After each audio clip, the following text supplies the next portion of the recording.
Господи, благодарим Ти за Твоето присъствие на това място. Благодарим Ти за всичко, което си. И тази сутрин аз те моля да разчупиш хляба на своето слово, да нахраниш Твоето домочадие, да ни укрепиш със сила във вътрешния ни човек, за да извършим всичко, за което Ти си ни изпратил от вечността на тази земя, за да градим Твоето царство, да бъдем свидетели за Тебе.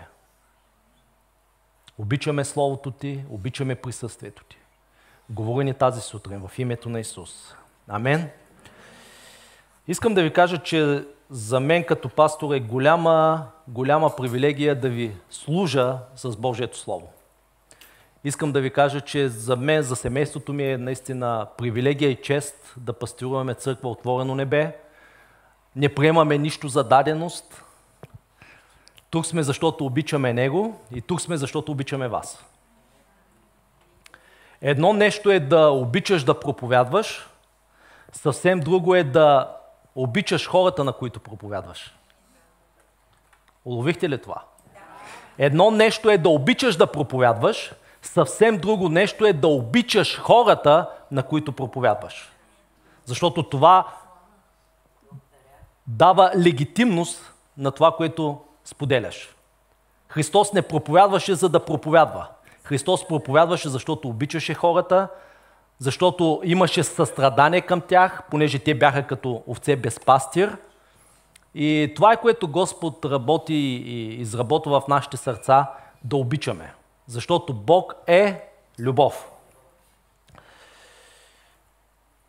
Разбира се, искам да благодаря на абсолютно всички, които градят царството с нас, медията, екипа по почистване, разпоредители, доброволци, детски учители, молитвени учители, хваление.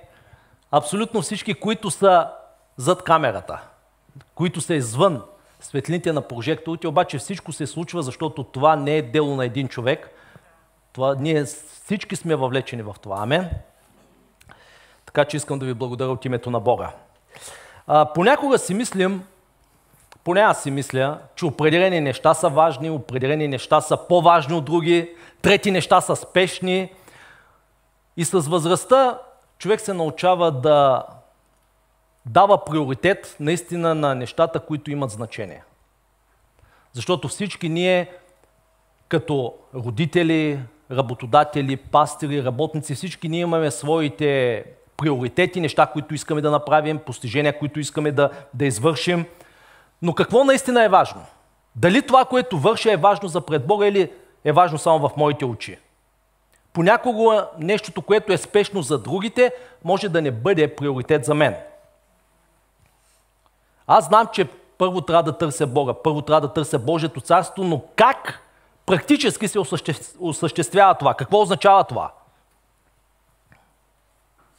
Понякога хората си мислят, когато имат някаква нужда, че тяхната нужда е по-важна от това, през което ти преминаваш.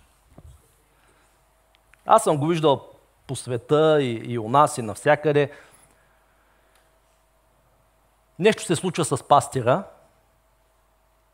и ви уверявам, че до месец-два църквата си е намерила нов пастор. Но вижте, моите деца имат един баща. Затова за мен семейството е приоритетно. Обичам ви, но семейството си обичам повече. И ти никога няма да обичаш Божиите хора, Божието семейство, ако първо не си се научил да обичаш своето семейство. Когато си на 20 смяташ едни неща за важни, когато си на 50 са съвсем различни. И съм забелязал, четейки Новия Завет, четейки Евангелията на Христос, виждам, че Христос също си имаше приоритетни неща. Хората отиваха при Него с нужди и Христос също беше критикуван. Христос също беше опрекван, клеветен. Защо си мислиш, че ти няма да си? Съвършеният беше критикуван. Безгрешният беше осъден. Колко повече ние. Така че в Евангелията ние виждаме нещата, на които Христос наистина държеше. Много пъти съм го казал, отново ще го кажа, най-важното нещо за Бога са хората. Христос дойде и умря не за църковни сгради, не за църковни автомобили, Христос умря за хората. И ние като църква, нашия приоритет са хората. Спомнете си, когато Христос беше повикан, защото дъщерята на началника на синагогата, Яир, важен, значим човек, силният на деня, имаше спешна нужда, голям проблем. И Христос отиваше да му помогне. И в този момент до него се докосва една неважна жена, незначима, дори името и не знаем. И Христос, така да се каже, жертва нещо, което изглежда важно в очите на Яир, за да помогне на тази жена, която никой не знае. Но то е възкресението и живота. Амен. И аз мисля, че много е важно ние като хора да разпознаваме какви са нашите приоритети и аз се моля Господ да разбие всяка една парадигма, която сме си изградили за неща, които не са важни за царството, не са важни за вечността. Мисля, че Уилям Кери, един от великите мисионери в Индия, е казал: не се притеснявам за това, че няма да успея, притеснявам се да не успея в нещата, които нямат никакво значение за вечността. Какво значение има, че си успешен бизнесмен, ако родителите ти, приятелите ти един ден ще бъдат в ада? Когато си на небето, това ще ти успокои ли? Не. Тоест, нека духовните неща, духовните приоритети да бъдат с предимство. Ние измерваме Божието присъствие в живота си според това как пренареждаме нашите приоритети. Вижте, тръпките, емоциите не са доказателство за Божието присъствие. Аз миналата седмица получих тръпки. Бях на един концерт в органовата зала и наистина така ме побиха тръпки. Но това не означава, че Божието присъствие беше там. Така че сами по себе си емоциите не са белег за Божието присъствие. Емоциите не доказват Божието присъствие. Емоциите не могат да задвижат Божието присъствие. Разбира се, когато Божието присъствие дойде, нашите емоции може да откликнат. Доказателството за Божието присъствие в живота ми е когато моите приоритети, моите желания, моите стремления са в хармония с Божиите за моя живот. Ще го кажа отново. Доказателството за присъствието на Бога в моя живот е когато моите приоритети, моите желания, копнежите ми, стремленията ми са в хармония, в съгласие с Божиите за моя живот. Затова говорим да бъдем в центъра на Божията воля. Затова говорим, че има Божие добро, по-добро и най-добро. Римляни 12:2. Това, което е добро, благоугодно и съвършено нему. И аз искам да бъда в центъра на Божието най-добро за моя живот. Амен. Сега отново ще отворим в Евангелие от Марк 5 глава и искам максимално да изцедя прекрасните истини в тази история. Марк също смята, че тази история е много важна, за да я включи в своето Евангелие. Значи, поставете си на мястото на Марк. Йоан казва, че всичко, което Христос извършише, ако се беше написало в книги, нямаше да се побере в всичките книги на света. Така че, бивайки евангелисти, трябва да махнеш някои неща, които вероятно са се случили, със сигурност са се случили, и ти да прецизираш кое е най-важното. Каква е селекцията, гормето на това, което Христос направи. Най-хубавото, най-доброто. Есенцията. Темата на Евангелието от Марк е властта на Христос. В Евангелието от Марк се демонстрира, че Христос има власт на абсолютно всяко обстоятелство, над всяка буря. Властта се илюстрира. Тя се показва. Не може да обясняваш властта. Хората, които постоянно си показват титлите и позициите, те нямат власт.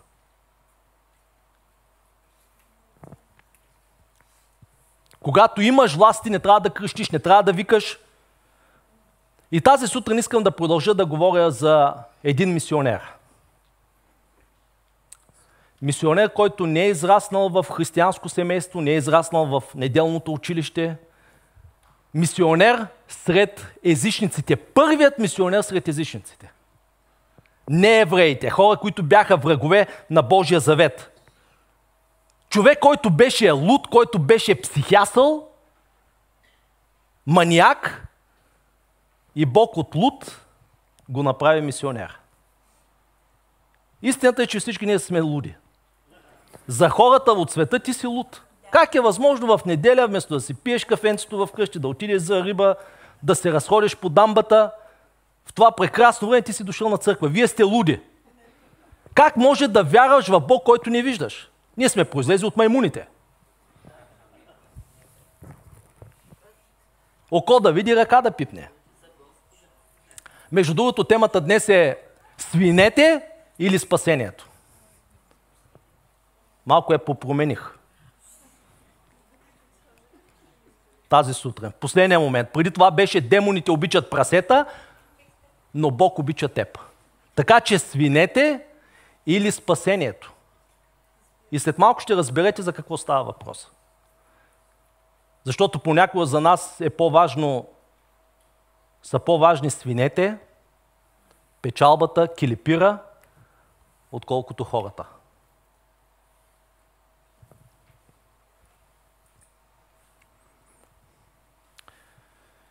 За мен едно от най-насърчителните неща, които преживявам и които съм виждал, пътувайки в България по света, е да виждам как демони напускат хората.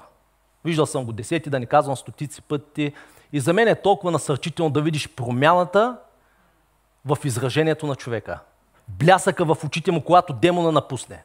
И тази сутрин аз не искам да ви говоря за екзорсизъм, но гоненето на демони е част от нашето наследство. Част от това, което Христос каза на своите последователи в Евангелието от Марк, същото Евангелие, 16 глава, 16 стих. И тези знамения ще следват пасторите.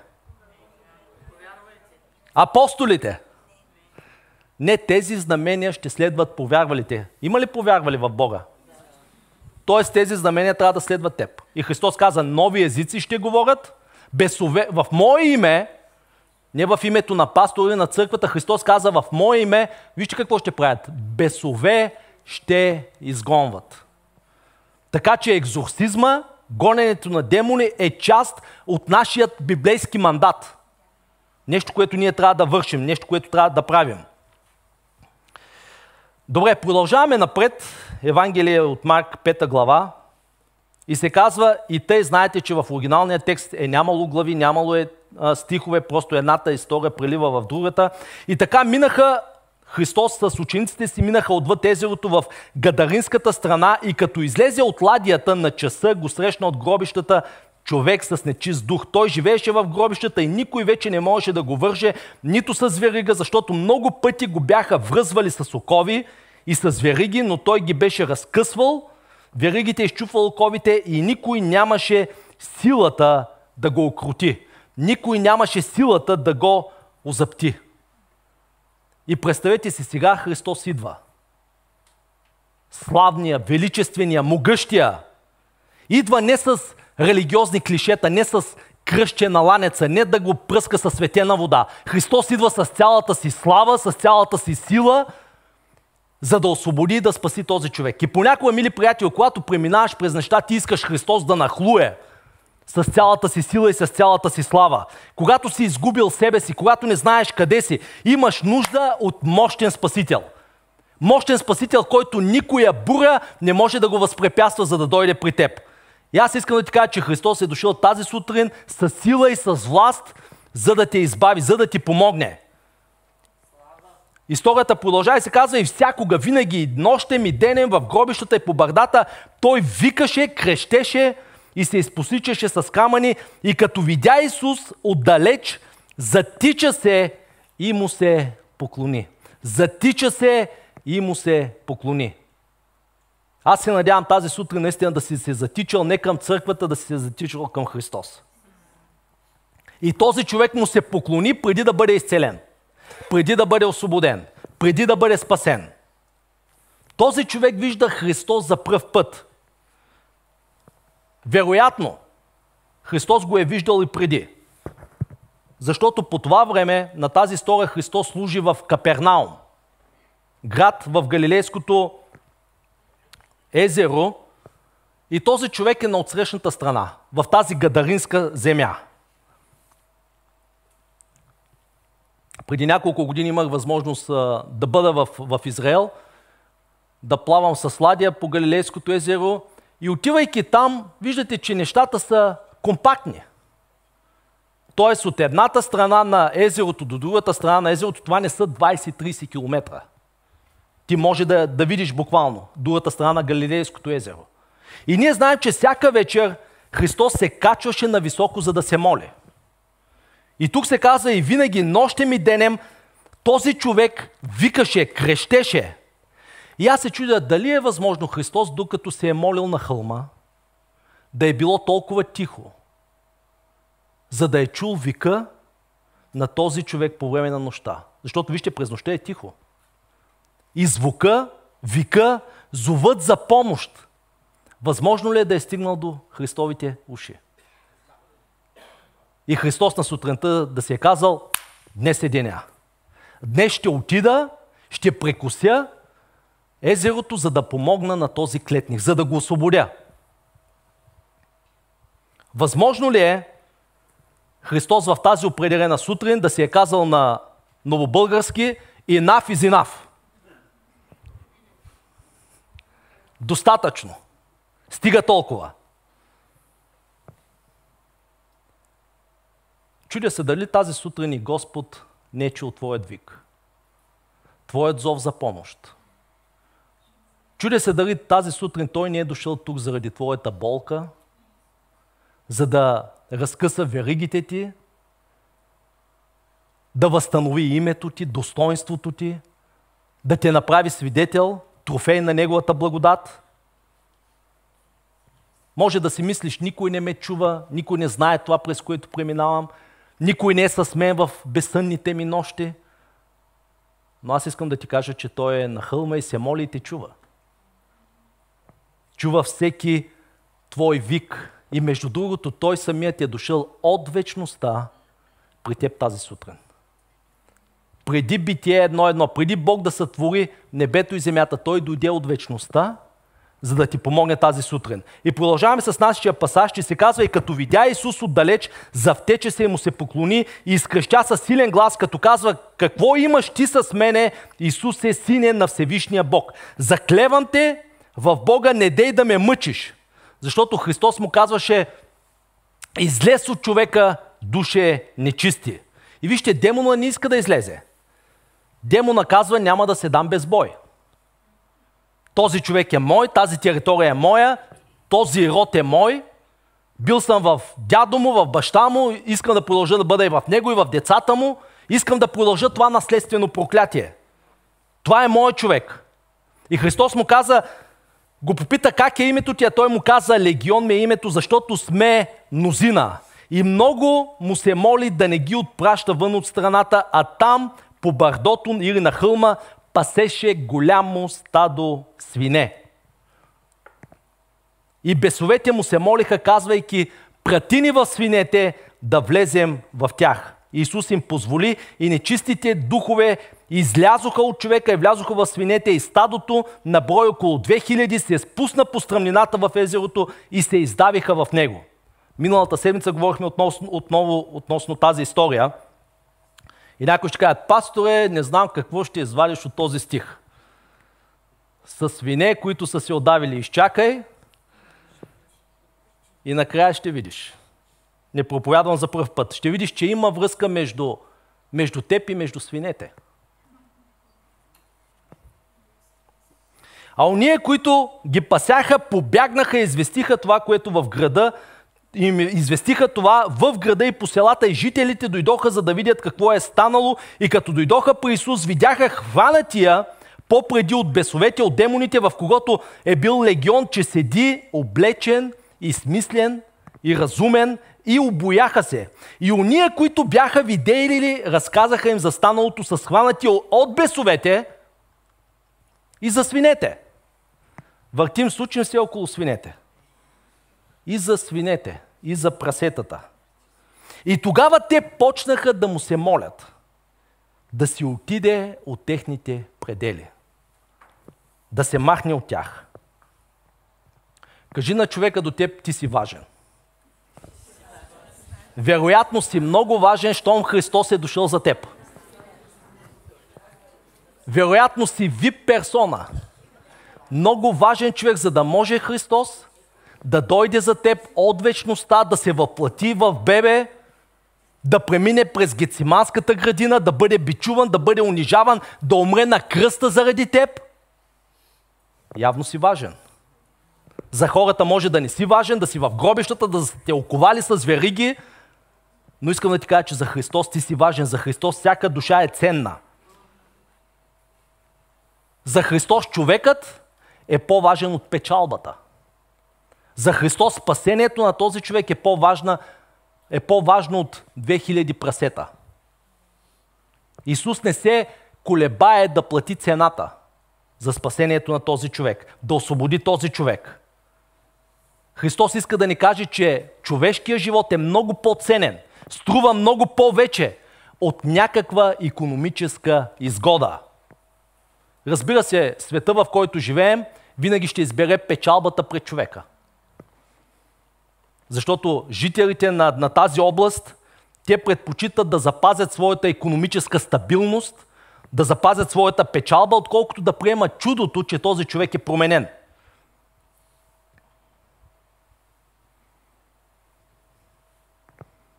Това е призив към църквата. Какво избираме ние? Човека или печалбата? Готови ли сме да загубим нещо материално, за да спасим душата на човек? В бизнеса поставяме ли хората над печалбата?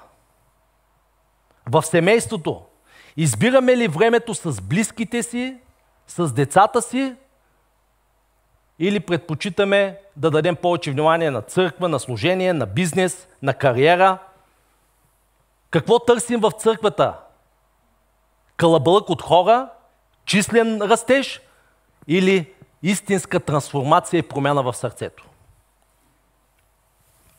Извинявам се, но пропуснах нещо много важно, преди да продължим с нашата история. Нека да прочетем Марк 4 глава 35 стих, защото искам да видите, че има връзка между 4 и 5 глава. Защото без 4.35 не можете да разберете следващия пасаж. Виждаме, че бурата винаги предшестваше чудото. Винаги ще има бура. Когато решиш да освободиш някого, когато решиш да вършиш подвизи на Господа, винаги очаквай бури. Житейски бури, здравословни бури, икономически бури, финансови бури, емоционални бури. Колко от вас сте преминавали през бури? Добре, колко от вас преминавате в момента през някаква буря? Добре, тези, които не си вдигнахте ръката, искам да ви кажа, че е въпрос на време да преминете през някаква буря. Аз съм метеоролог и очаквай буря. И вижте, искам да видите тази история, да не я разделите на Марк 4 и 5 глава, да я видите като едно цяло. Защото това, което се случва, е в същия ден. В същия ден Христос казва да минем на отвъдната страна. Може пак да го видим, 4 глава, 35 стих. Христос и в същия ден, когато се свечери, Исус каза на учениците си да минем на отсрещната страна. Христос каза ли им защо? Обикновено, за да се покорим на Бога, ние искаме да знаем защо. Бог не търси просто вярващи. Бог търси покорни вярващи. Ще го кажа отново. Бог не търси просто вярващи, но Бог търси покорни вярващи. Можеш ли да му се покориш без да знаеш защо? Можеш ли да му се покориш в мрака, в неизвестното? Можеш ли да принесеш Исак в жертва, без Бог да ти се обяснява? Защо трябва да го направиш? Можеш ли да му се довериш насляпо? Защото учениците, те не знаеха къде отиват. Те може да си мислеха, че отиват да основават църква или на голяма евангелизация. Представете ли си очудването да видят този луд психиасъл човек?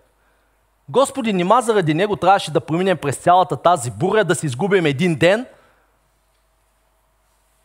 Но Христос вижда в бъдещето. Христос вижда, че това ще да бъде първият мисионер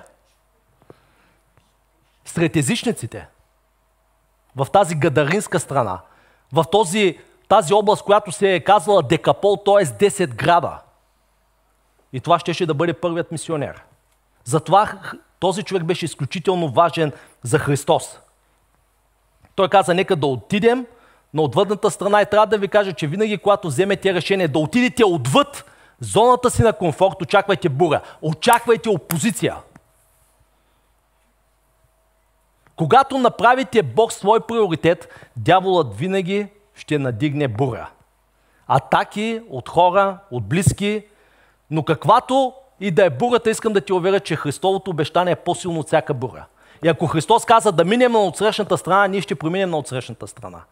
Без значение колко силен е урагана. И въпросът не е дали ще оцелеем в бурата, а защо сме оцелели. И да си кажем, щом съм оцелял, щом съм тук, на 9 ноември 25 година, значи Бог има план за мен. Все още не е приключил с моя живот. Ако моята мисия е приключила, щях да умра преди 10 години. Погледни назад в живота си и виж колко пъти дяволът се е опитвал да те отклони от Бога. Да те възпрепятства да дойдеш на църква, да повярваш в Бога, да бъдеш запален за Бога, да бъдеш ревностен за Него. Да имаш взаимоотношение с Него. И виждаме, че в 4 глава се надига тази бура, която има една единствена цел да възпрепятства Христос да дойде и да спаси този човек. Някои могат да кажат, пасторе, това не е било бура, това е просто климатични промени, Ел Ниньо, природа. Аз искам да ти уверя, че това не е било просто природа. Защото никъде в Евангелията не четем Христос да е смъмрял природата, той винаги смъмраше демони. Така че тази бура беше свръхестествена бура. Същите демони, които бяха в този човек, сега се проявяха в бурата. И Христос винаги, когато си има работа с демони, той ги смъмря, той ги гони. Затова той каза на бурата, утихни.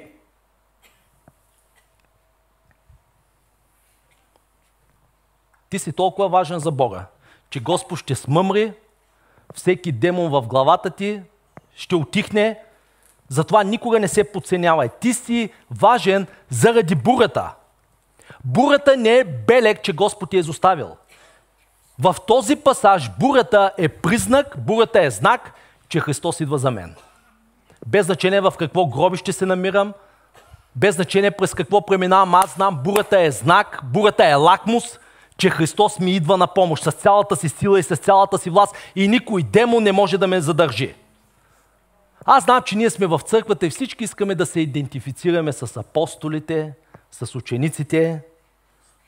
Никой не иска да се оприличава с този човек. Легион от демони. Казваш си, аз не съм той. Той живее в гробищата. Ти не ходиш ли на места, които приличат на гробища? Вижте, проявленията може да са различни, но динамиката е същата. И понякога, колкото повече изучавам пасажа, понякога си мисля, че аз също мога да имам не демони, но различни лица. Понякога в църквата толкова сме усвоили актьорското майсторство, че си имаме свой легион, имаме си лица за всичко. В интернет имаме един аз, там се представяме за едни. Тук в църквата идваме с неделния аз и това е, което аз виждам във вас.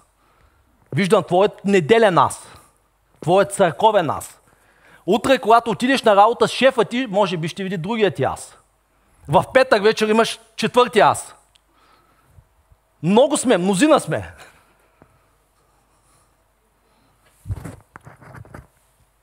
Каза се, че никой нямаше силата да го окрути.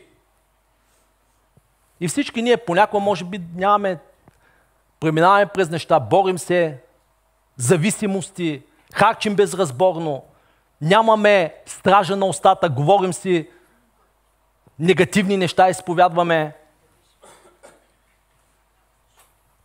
не признаваме никого. И вижте, ако продължа, ще убия всякакъв дух на себеправедност. Искам да ви кажа, че всички сме в кюпа.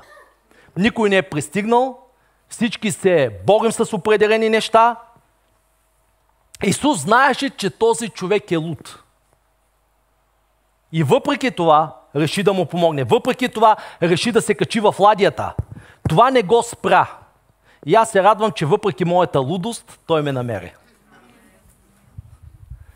Въпреки, че бях за изгубен грешник, той ме откри, той ме намери. Нищо не можеше да го спре. И тук се казва, че когато Христос пита какво е името му, демона казва легион сме. И сега вие знаете, че в римския легион се е състоял между 3 и 6 хиляди войници, включително пехотата, заедно с конницата. 6 хиляди демона. Това са много.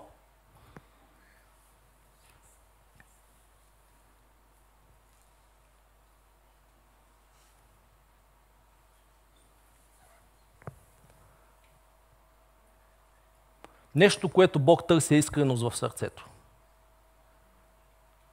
Бог не търси религиозни позори. Бог не търси християнски актьори. Той иска да сме еднакви навсякъде. Ако следващата неделя ти покажем живота тук, на лед стената, ще има ли нещо, от което да се срамуваш? Ти ли ще бъдеш или легион? Различни образи. Този човек беше в гробището. И понякога ние твърде дълго се застояваме в гробището. Гробището може да символизира много неща. Може да е мола, може да е чашката, може да е порнография, може да е хазарт, може да е необуздан гняв. Всички тези неща носят смърт в духовния човек. Между другото, това, което е порнография за мъжете, социалните медии имат същото влияние върху жените. Порнографията за мъжете са социалните медии за жените. Добре, продължаваме напред.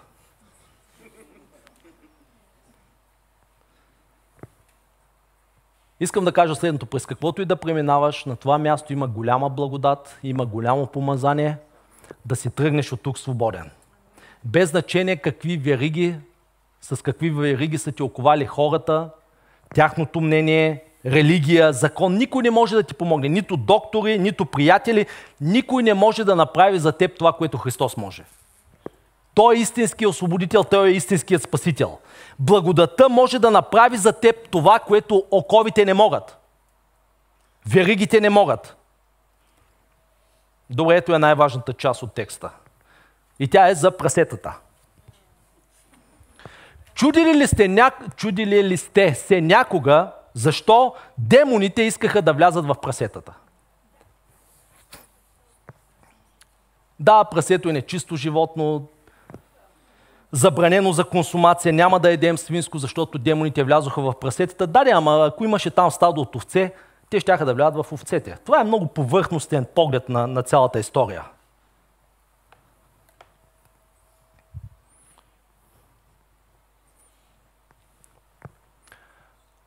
Аз понякога си мисля, че демоните са много по-проницателни от хората в църквата. Защото когато те казаха, позволи ни да влезем в прасетата, те имаха нещо предвид. Демоните знаят как да получат информация. Те знаят как да осъществят план. Демоните знаят, разпознават какво е ценно и какво е маловажно, какво има цена. И Христос каза, махнете се от този човек, защото той е ценен за мен.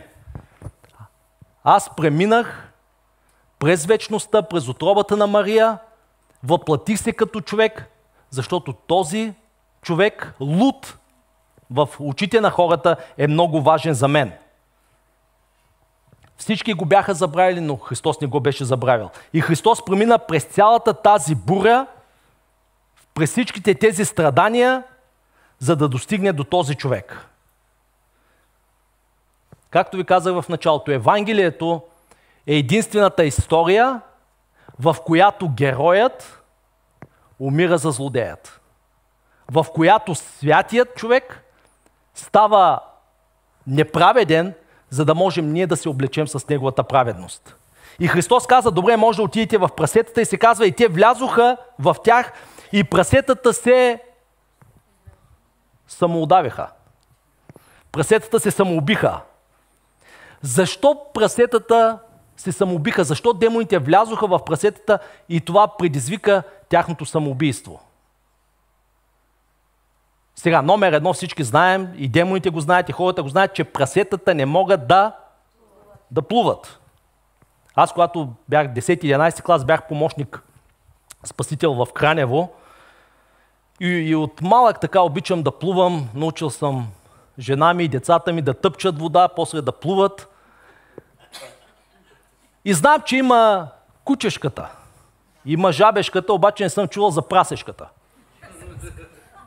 Тоест прасетата не могат да плуват. Не знам Диди дали е тук, тя е професионален пловец, но няма прасе, което да може да плува. Между другото, нека да ви кажа един анекдот, че след малко приключваме.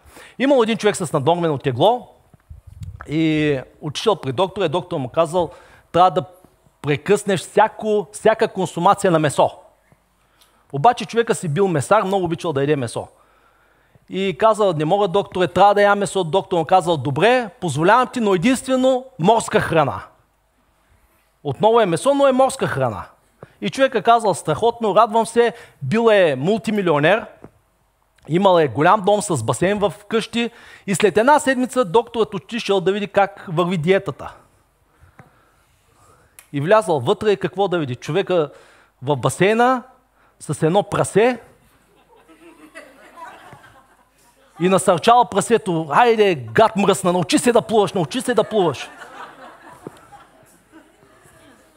Това е малко като проповядването. Това, което ти имаш предвид, е едно нещо, което стигне до ушите на хората, става съвсем различно.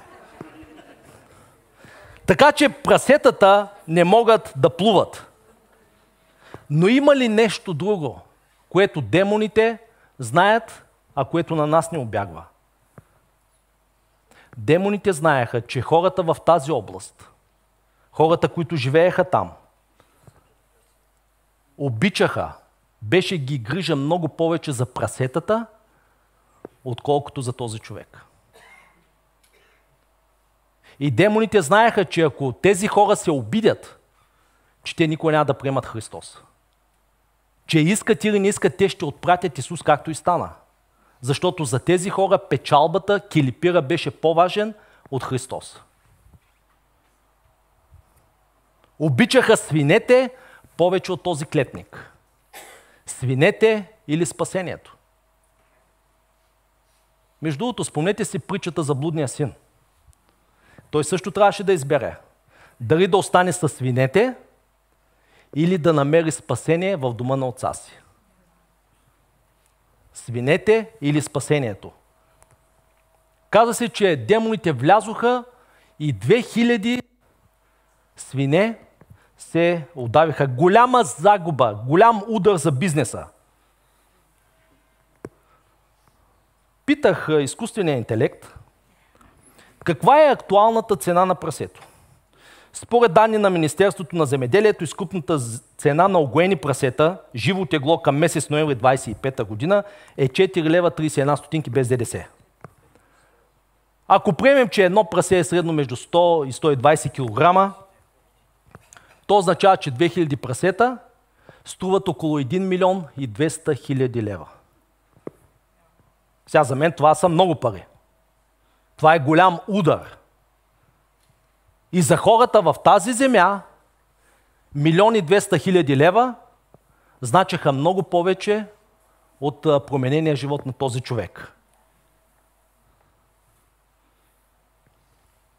Какво атакува дявола? Дявола атакува това, което цениш най-много. Дявола винаги ще те атакува на слабото място. Това, на което даваш някаква стойност, това, което е значимо за теб.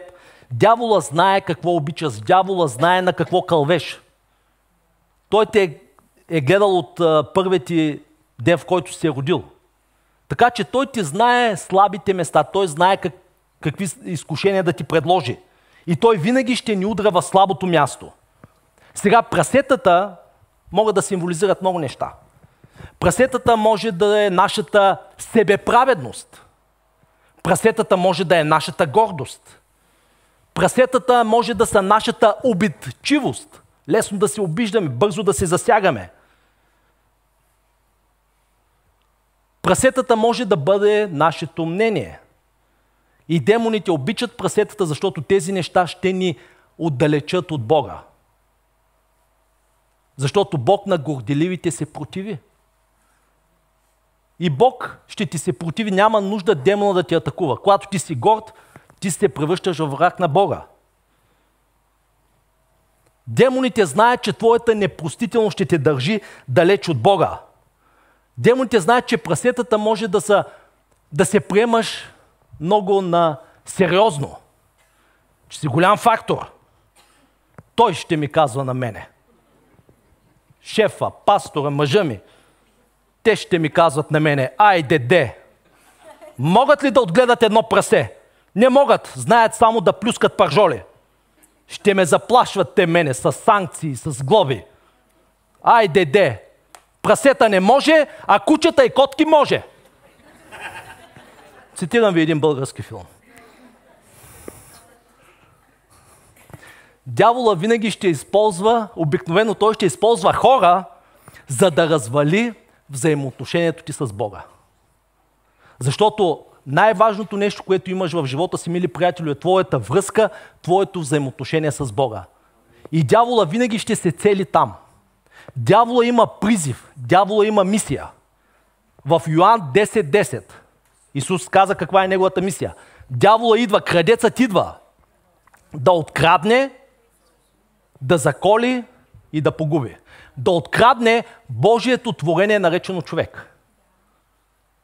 Да заколи взаимоотношението му с Бога. Да погуби Божия образ в човека. Дявола знае, че ако ти се съблазниш, ако хората се съблазнят, ако хората се обидят, както тези хора в тази гадаринска страна, че те ще отпратят Исус.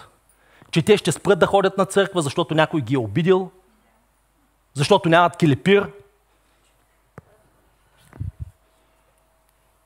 Дявола знае, че ако те удари по слабото място, може да е непростителност, огорчение, гордост, въпрос на време ти да отпратиш Исус като тези хора. Свинете или спасението. Дявола знае за твоите несъвършенства, той знае това, което ти казваш за себе си, знае от какво се срамува, знае през вината, която изпитваш. И той си казва, ако удавя прасетата, тези хора ще отпратят Христос. Завършвам с историята за Йов. Не беше ли нещо подобно? Сатана каза на Бога, Йов те обича, Йов ходи на църква, Йов те хвали, защото виж как си го обградил от всякъде с благословения. Всичко каквото си поискал, си му дал. Обаче отнеми му всичко, удави благословенията в кавички и ще видиш как Йов ще те прокълне. Отнеми му всичко. Обаче дявола не знаеше, че за Йов Бог беше всичко. Че живота на Йов не беше в неговите имоти, в колко стада има, каква банкова сметка има. И Бог беше много горд с Йов. Затова Бог каза на Сатана, забелязал ли си? Забелязал ли си слугата ми, Йов? Ма той е много як, брутален вярващ.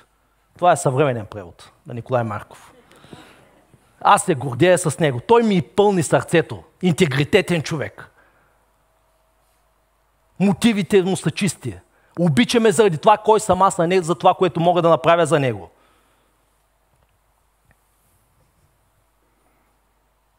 Много често дявола ще използва прасетата, за да отхвърлиш Христос и да го отпратиш.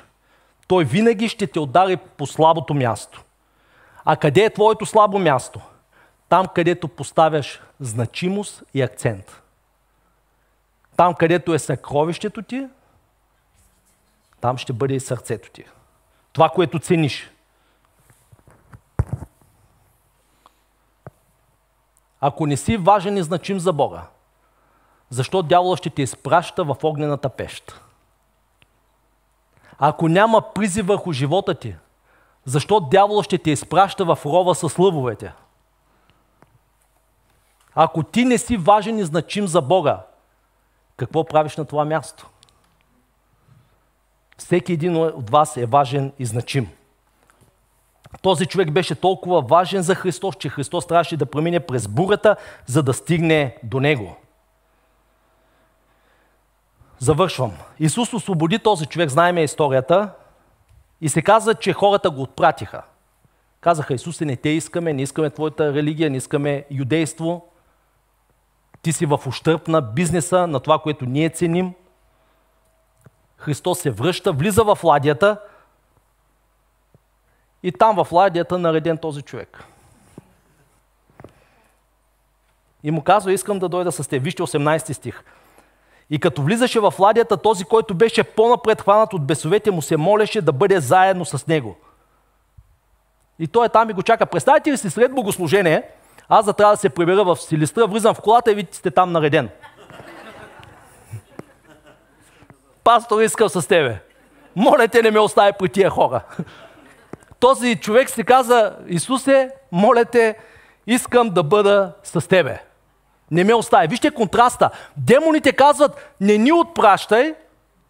Този човек каза: не ме остави. Човекът е облечен, смислен, освободен, той е благодарен и той казва: Исусе, идвам с теб. Искам да бъда част от твоя екип. Искам да бъда част от апостолите. Вече съм добре, вече не съм обладан, вече не съм вързан с вериги. Вече не крещя като луд. Вече съм нормален. Искам да бъда с тебе. И вижте, когато човек е освободен от определени демони, той е духовно чувствителен. Тоест, дявола познава дявола. Господи, моля те, искам да дойда с теб. Виждам Юда Искариотски. Мога аз да ти бъда касиер. Аз знам кой е предателя. Нека аз да водя счетоводството на твоето служение. Нека да заема мястото на Юда. Искам да ти бъда верен, искам да бъда с теб. В Марк 2 глава, когато Христос призовава апостолите, казва им: елате след мен и аз ще ми направя ловци на човеци. Оставете всичко. Петър беше бизнесмен, имаше флотилия от ладии. Той трябваше да остави бизнес, трябваше да остави имот, семейство и Христос казва: елате и живейте за моята слава. И трябва да ви кажа, че се изисква много вяра да оставиш всичко и да последваш Христос. Да си направил апартамента в къщи, да оставиш приятели, среда, в която си израснал и да последваш Христос в Добрич. Да, изисква се вяра. Обаче понякога се чудя за кое се изисква повече вяра. Дали да оставиш това, което ти е познато и да тръгнеш след Христос, или се изисква вяра за този човек да остане там, където е. Да бъде свидетел там, където е. Да бъде мисионер в града, в който е роден. Да бъде на мястото, на което Бог искаше той да бъде. Вижте, Христос не промени обстоятелствата, Христос не промени ситуацията. Какво промени Христос? Промени него самият, промени сърцето му. И аз не ти казвам, че когато излезеш от тук, обстоятелствата ще бъдат различни. Аз ти казвам, че когато Господ те докосне, когато има среща с Него, ти ще излезеш от тук различен. Христос му каза, 19 стих: иди си у дома при своите си и кажи им какви неща ти стори Господ и как се смили за тебе. Христос му каза: искам да бъдеш трофей на моята благодат. И вижте, става още по-хубаво в 20 стих. И човекът тръгна и започна да разгласява, да проповядва, да свидетелства в Декапол, Десетоградие, какви неща му стори Исус, и всички се чудеха. Този човек стана мисионер. Ако не си призван да си мисионер в Африка, в момента, в който напуснеш тази сграда, ти вече си на мисионерското поле.